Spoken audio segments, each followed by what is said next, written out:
Bonjour à tous. La paracha de la semaine, c'est Parashat Mishpatim. La semaine dernière, dans Parashat Yitro, nous avons reçu les 10 commandements. D'accord, ce sont les débuts, les premiers enseignements que nous recevons d'Akadosh Baruch Hu.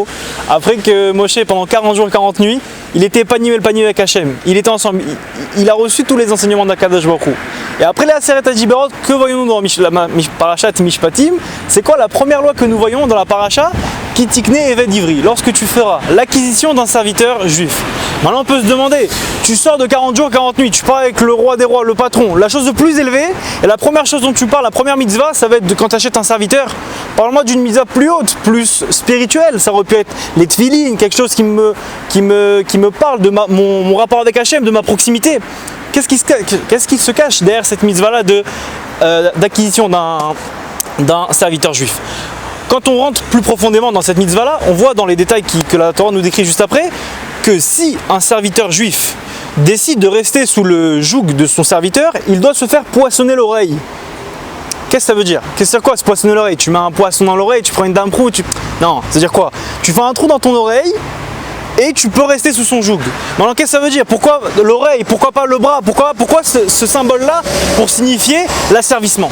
Dans cette mitzvah-là, se cache de quelque chose de beaucoup plus grand. En effet, c'est l'oreille qui a été prise en compte, car c'est cette même oreille-là qui, après, comme le dit le Midrash, après avoir entendu de la bouche d'Akadosh Baruch Hu, je cite, Kili Bene Israël Avadim Avadaihem, que vous, le peuple juif, vous êtes mes serviteurs. Et cette même oreille-là, qui n'a pas écouté la parole de Dieu, mais qui a été écoutée d'autres influences, d'autres mauvaises influences, qui a fait qu'aujourd'hui elle a été asservie. Donc c'est cette même oreille-là qui devrait être punie. On comprend donc maintenant pourquoi le poisson dans l'oreille, pourquoi le trou sur l'oreille et pas autre chose. Maintenant, aujourd'hui, à notre niveau, à notre époque, on n'a plus de serviteurs de maître à l'ancienne, ça n'existe plus aujourd'hui. Mais qu'est-ce qu'on a comme servitude? On peut avoir les gens qui courent après quoi? Après l'argent, la société qui nous influe d'aller dans une certaine direction, parfois nos propres mauvaises habitudes, nos propres ta'avot, comme on dit, nos désirs, nos envies qui seront mauvaises. Donc c'est quoi qui a été mauvais dans tout cela? C'est qu'on n'a pas écouté la parole d'Hachem, qui a fait qu'on soit servi dans la mauvaise direction.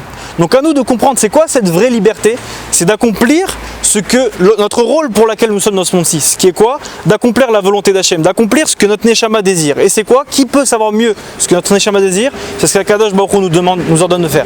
Donc si Dieu veut que nous arrivons à accomplir ce niveau-là, de savoir qu'est-ce que notre Neshama veut, de savoir qu'est-ce qu'Akadosh Baruch Hu attend de nous, qu'on ait suffisamment de force pour affronter tous les défis qui nous attendent devant nous dans nos vies. Shabbat Shalom.